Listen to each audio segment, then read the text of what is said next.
minutos. Hace exactamente 6 horas terminó el Consejo de Ministros, pasada la medianoche, a las 12:20. Un Consejo de Ministros que arrancó transmitido por los canales privados de televisión en modo alocución presidencial.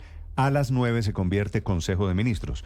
Presidente Petro, Felipe, como usted lo vio, nuevamente quejándose, que es en sí mismo una paradoja, quejándose de que lo quieren censurar, él hablando... Por todos los canales. Que no hay, Felipe, en la historia de Colombia un presidente que haya usado más, que haya abusado más de los canales de televisión, quejándose nuevamente de que lo quieren censurar y lo quieren acallar. Que usted dice, ¿cómo es posible que el señor que me está hablando por televisión diga que lo quieren censurar, pero era efectivamente la misma imagen de la pobre viejecita sin nadita que comer, sin nadita que beber?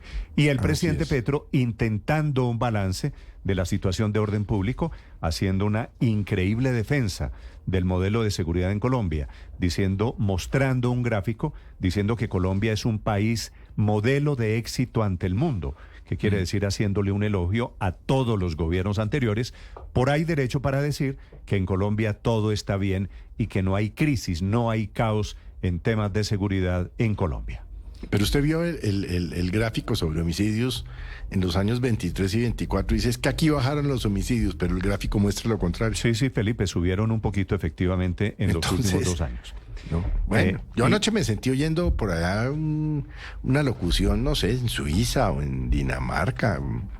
Felipe, todo está divinamente. lo curioso... Dormí tranquilo porque como todo está divinamente. Lo que más me sorprendió, Felipe, es ni una palabra, ni una frase sobre los policías y militares, ni una, Néstor, las decenas que han caído este año en Colombia.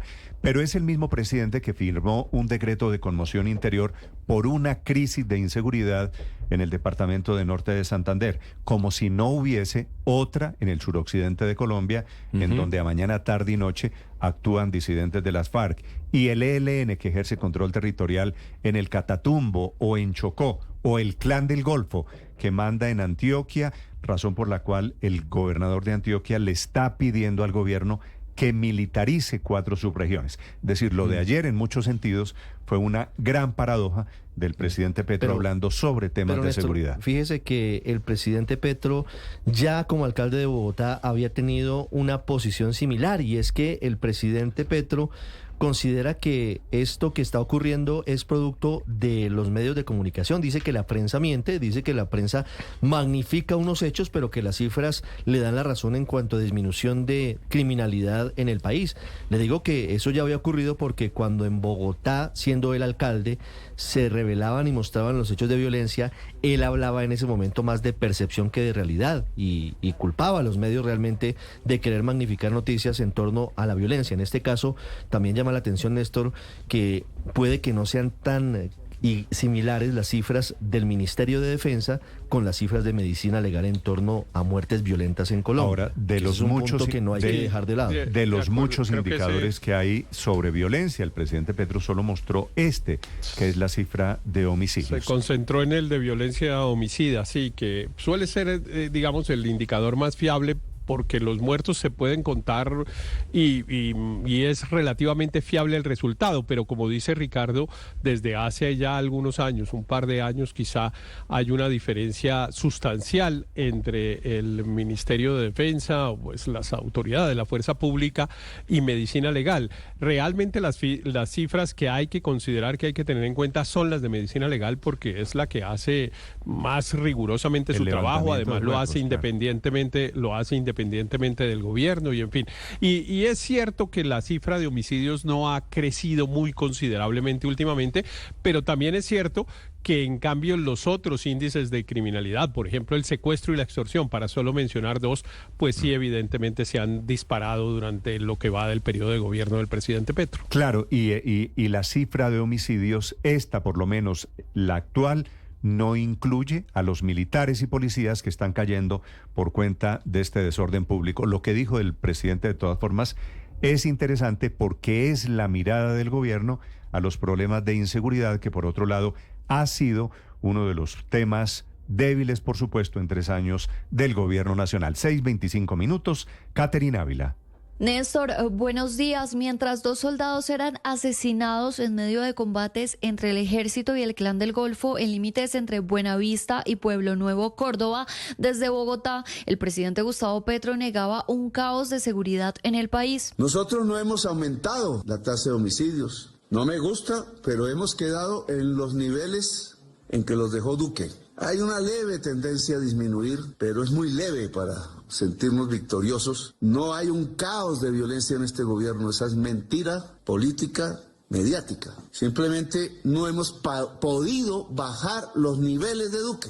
La locución comenzó media hora más tarde de lo previsto por canales públicos y privados. Duró más de 1 hora en la que el mandatario entregó cifras y aseguró que Colombia es un país relativamente exitoso en salir de la violencia. Pero el balance general es que hemos sido exitosos como sociedad. Y este es un tema de ejemplo mundial. Su conclusión fue que los homicidios no han aumentado, pero tampoco han disminuido significativamente. Sin embargo, las cifras que entregó el mandatario no coinciden con las que mostró en el posterior Consejo de Ministros la viceministra de Políticas de Defensa y Seguridad, Juliana Coronado. Norte de Santander presenta un incremento del 69% de los homicidios, pasando de 150 a 254 casos, y el municipio de Tibú concentra el alza más drástica de 7 a 77 homicidios. Durante el Consejo de Ministros, que fue transmitido por canales públicos y las redes sociales de la presidencia, el presidente Gustavo Petro habló de todos los frentes de negociación que ha intentado mantener su gobierno con los actores armados. Por un lado, las disidencias de las FARC. Reconoció que la zona de ubicación temporal acordada para el Frente 33 en Tibú deberá ser defendida del ELN. Y el Frente 33 de las disidencias de la FARC ha decidido concentrarse y avanzar hacia ya un proceso avanzado, se llama jurídicamente, de paz, que implica la concentración de su gente, de sus armas, en una zona que ya está acordada. Hay que defenderla del ELN, indudablemente, que no está interesado en la paz. Un ELN al que volvió a señalar de optar por la guerra y el traqueteo. También se refirió a los frentes de alias Iván Mordisco. Prácticamente los frentes del señor Iván Mordisco en la Amazonía están destruidos. Iván Mordisco huyendo, hasta donde sabemos. Esto mella la actividad de esos mismos grupos en el Cauca, que siguen en violencia muy bárbara. El ELN, como todos sabemos, ha decidido, excepto los frentes del sur de Colombia, que van hacia la paz, han decidido la guerra y el traqueteo, y eso los consumirá. Y como parte de las estrategias del gobierno para enfrentar la criminalidad, que consisten en un 30% de acción militar y 70% de acción social, sobre la mesa se puso el programa Jóvenes en Paz, que el mismo presidente Gustavo Petro calificó como un fracaso. Y aquí hay que comenzar a hablar del fracaso de la política de Jóvenes en Paz. Nosotros habíamos planteado 100.000 jóvenes, 432, pues es un margen de la política. A lo que el ministro de Igualdad y Equidad, Carlos Rosero, respondió diciendo que por cuestiones de caja, la meta del programa no se va a cumplir. Tenemos en este momento 26.000 jóvenes vinculados. Dadas las dificultades en términos económicos y presupuestales, solo podremos llegar a 30.000, y a eso sumaremos 5.000 que corresponden a la lógica de la paz con la naturaleza y que están dentro de un programa que tenemos que se llama Jóvenes Guardianes de la Naturaleza. Y aunque no hay dinero para el programa Jóvenes en Paz, el ministro del Interior anunció otro programa de gestores de convivencia a los que les van a pagar una bonificación mayor al salario mínimo. Es un plan que se va a llamar Gestores de Convivencia. Se aspira a que este año más de 12.000 jóvenes vayan a tener una capacitación técnica y será obligatorio o deportiva para poder entonces recibir un sueldo o una bonificación de mucho más de lo que es un salario mínimo. Al término de este consejo, el presidente Gustavo Petro se refirió al contrabando en los puertos del país como otro de los detonantes de la crítica situación de seguridad. Anunció que están evaluando jurídicamente la posibilidad de cambiar de administración cada uno de estos porque el manejo y la vigilancia de la Polfa y de la DIAN, según él, han fracasado. Caterina Ávila, Blue Radio. Catherine, gracias. Y el presidente Petro termina diciendo que el principal puerto, y tiene razón, es Bogotá, y que en consecuencia hay que cambiar la administración del aeropuerto El Dorado. Yo no sé, Felipe, si el presidente Petro pueda acabar el contrato de concesión tan fácilmente que está con la gente de Opaín. No, eso es una concesión que el gobierno no podría quitársela a Opaín. Bueno, salvo pues que exponga a la nación a unas demandas multimillonarias, pero no, es otra afirmación más. Es que dice de un proyecto de ley para cambiar la administración de puertos, y puertos quiere decir también aeropuertos, y el de Bogotá es el más importante. No sé, Felipe. Pero en cualquier caso, ¿quién le va a aprobar el proyecto de ley? El Congreso, Felipe, tiene que ir al Congreso, pero... Por eso, ¿quién se lo va a aprobar? Un contrato entre el Estado, Ricardo, eso no se puede revocar, entre el Estado y la nación no se cambia con un proyecto de ley. Exacto, pero además tenga en cuenta que así haya una concesión, los puertos, en este caso el aeropuerto El Dorado, tiene su seguridad principalmente enfocada en temas de búsqueda eventual de droga en la Policía Nacional. Puede mejorar la seguridad, no puede mejorar la seguridad. Inmigración Colombia, duda. Que también es pero del no Estado, puede, está concentrada en el tema migratorio. Lo que quiero decir es, claro que puede mejorar temas migratorios y de seguridad, pero no puede cambiar de un tajo. No, pero la administración. Pero lo que dice Ricardo es cierto. Yo creo que el presidente tiene un equívoco, porque es que esas funciones públicas, las de la seguridad, las de la migración, etcétera, siguen en autoridades públicas, en la policía, en la DIAN, en la aduana nacional. En fin, ese tipo de tareas que son de autoridades administrativas, las están ejerciendo autoridades administrativas.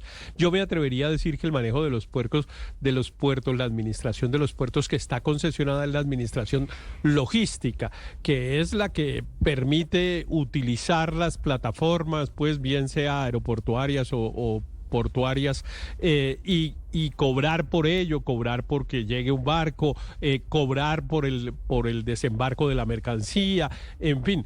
Ese es el tipo de cosas que están concesionadas. La migración, por ejemplo, pues cuando uno llega por el aeropuerto o por un puerto de un lugar internacional, lo para es una persona que es un empleado del Estado. De acuerdo, y quien hace la revisión de si uno lleva droga o no lleva droga es un agente del Estado, Héctor, no un empleado particular. Yo creo que el presidente tiene un equívoco ahí. Usted tiene razón, pero para eso no se necesita un proyecto de ley. El presidente habló anoche con el argumento de que es un tema de seguridad, de que por los puertos en Colombia entra el narcotráfico y entra el contrabando, de cambiar la administración de los puertos, y menciona con nombre propio el aeropuerto El Dorado.